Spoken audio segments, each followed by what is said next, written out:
além do ponto da questão da emergência, né, eu acho que dos acidentes principalmente, acho que a gente está enfrentando uma outra emergência de saúde recente que também me choca, não vou dizer que me choca mais, mas também me choca, que é a questão do sarampo tá voltando como um problema, uma epidemia, né, uma doença que estava erradicada.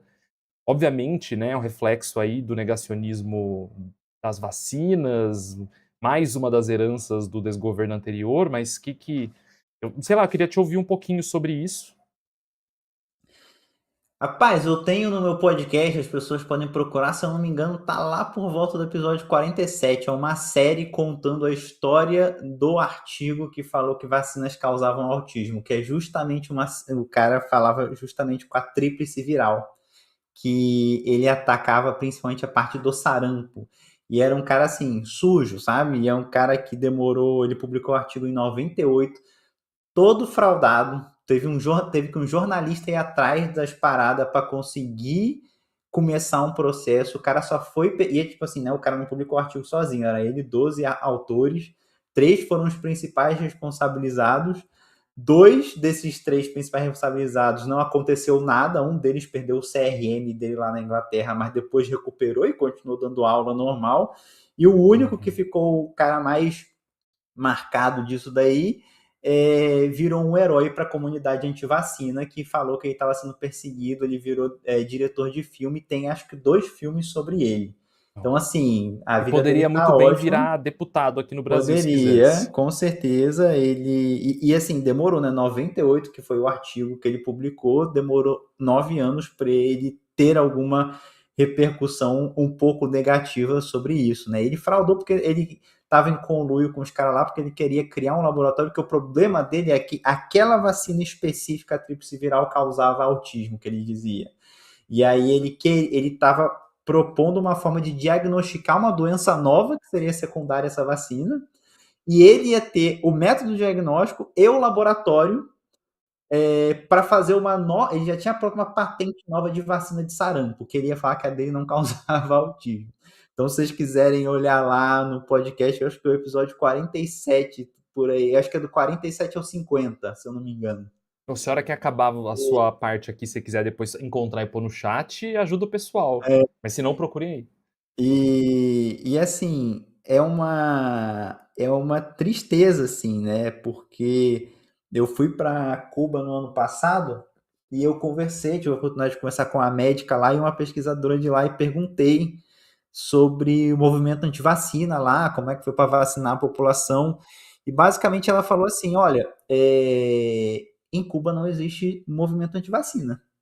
Aí eu falei: "Ah, por que, que não existe?" Ela falou: porque todo dia durante a pandemia foi um médico ou médica, foi um profissional de saúde na televisão, em rede nacional, falar das pesquisas, falar do que estava sendo feito, falar da importância de se vacinar, falando dos riscos, não sei o quê.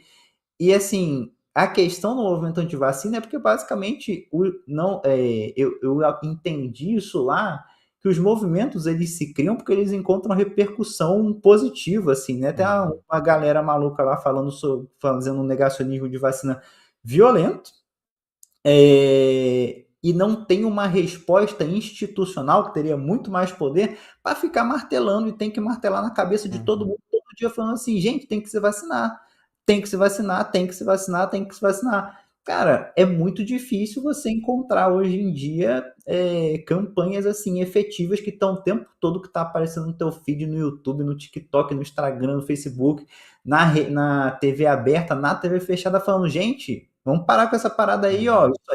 Isso aí é maluquice, não tem punição para as pessoas que estão, né? Então, assim, a gente passa por um apagão também de informação, né? Porque os caras que estão falando isso estão basicamente falando sozinhos. Eu não E sei se você concorda, Adriel, desculpa, só um.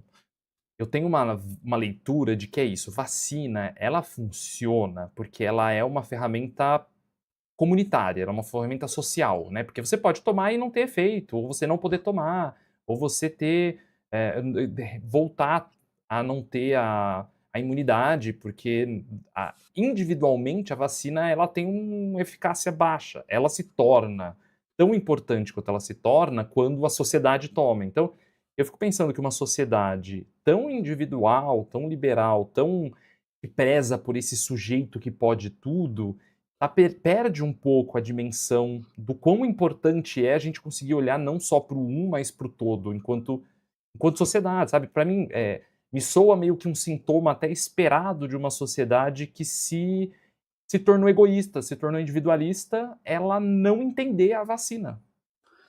Sim, e exatamente. E é por isso que a gente precisa fazer um exercício de memória constante, porque para a gente lembrar que a vacina funciona é uma questão de memória, pô. Quando a vacina de varíola, né, que teve lá na reforma sanitária do Rio de Janeiro, quando Oswaldo Cruz começou a fazer, fez uma imposição mesmo, né, tanto que se fala que a primeira reforma sanitária no Brasil foi feita de cima para baixo, né, foi uma imposição, não foi construída com o povo, por isso que gerou a revolta. Uhum. A galera, o Congresso criou uma liga anti-vacina, pô, olha só.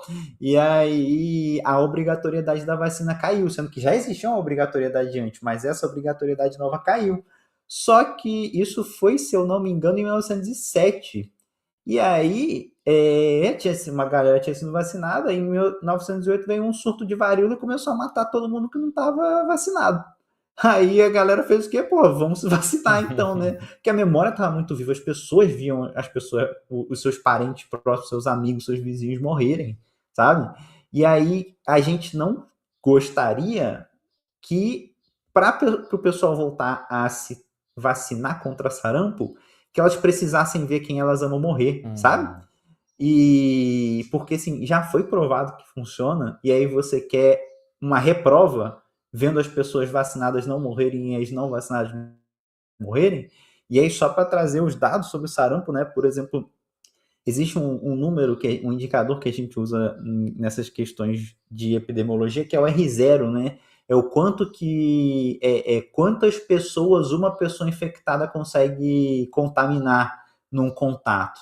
O R0 da Covid variava ali entre 4 a 7, né? Ou seja, uma pessoa contaminava 4 a 7 pessoas. O R0 do sarampo, só para garantir que eu não estou falando coisa errada, o R0 é de 18. Uma pessoa contamina 18 pessoas. E das pessoas que têm contato, 90% acabam pegando, contraindo a doença mesmo, né?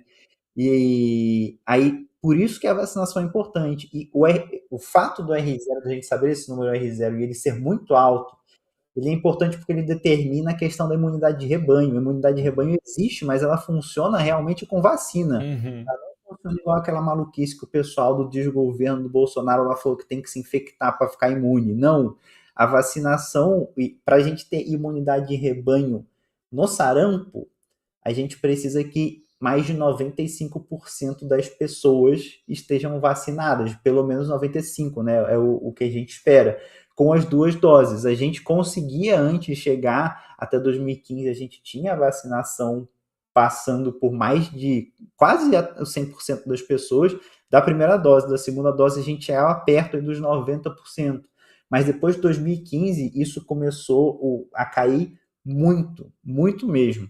E aí, só para a gente ter noção, os países que mais estão tendo, que mais tiveram, né, casos de sarampo em 2025 foi México, Canadá e Estados Unidos, né? Que principalmente os Estados Unidos aí tá com um movimento antivacina bem forte, né? Inclusive o ministro da saúde dele, né, o ministro da doença dos caras lá, é negacionista de vacina, né? E aí eu pergunto, onde é que foi a Copa do Mundo esse ano? México, Canadá e Estados Unidos, né? Putz, E aí tá. a gente volta a ter casos, né? Estamos tendo de novo agora lá, se não me engano, em Guarulhos, né? Que está tendo de novo os casos. E tem que se vacinar, não tem jeito. É vacinar ou é arriscar a vida sua e de quem você ama, basicamente. Ia falar isso, passa o recado para quem ainda tá com dúvida, medo. Acho pouco provável que quem tá assistindo a gente seja negacionista, mas de qualquer forma, esse corte pode parar em alguns lugares, então manda braba aí pra alguém. Olha, eu vou talvez fazer uma um incentivo a se vacinar de uma forma diferente, que aí isso vai servir, mano, para Covid, para sarampo, para gripe, para tudo isso, né? Todas essas doenças podem causar uma pneumonia viral, né? Uma inflamação do seu pulmão, que o seu pulmão vai parar de funcionar e você não vai mais conseguir respirar sozinho. e aí você vai precisar ser entubado, e a intubação é um procedimento com muitos riscos, precisa de preferência de pessoas especializadas como um emergencista para fazer a intubação mais segura possível. E como eu falei no começo da live, não tem tanto emergencista assim no Brasil. Depois você vai ficar respirando por aparelhos numa UTI com umas veias profundas que vão ser pegas em você, que é um procedimento também invasivo, vai ficar sondado, vai ficar sendo alimentado por aparelho também, sabe? Vai poder até desenvolver uma insuficiência renal que precise fazer hemodiálise.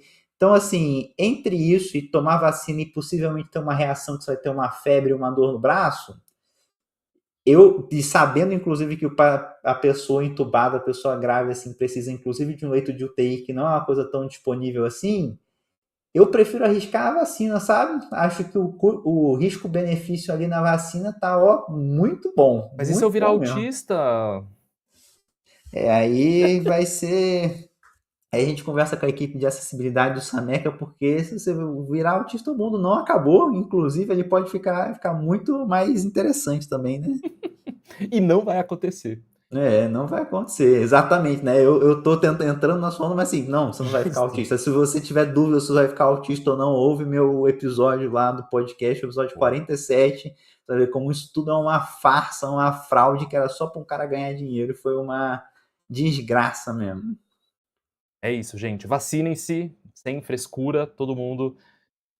Adriel, acho que a gente tá chegando no final aqui do nosso papo. Eu ficaria mais 2 horas aqui, mas não fui autorizado pela comunicação a fazer lives muito longas, então precisamos fechar.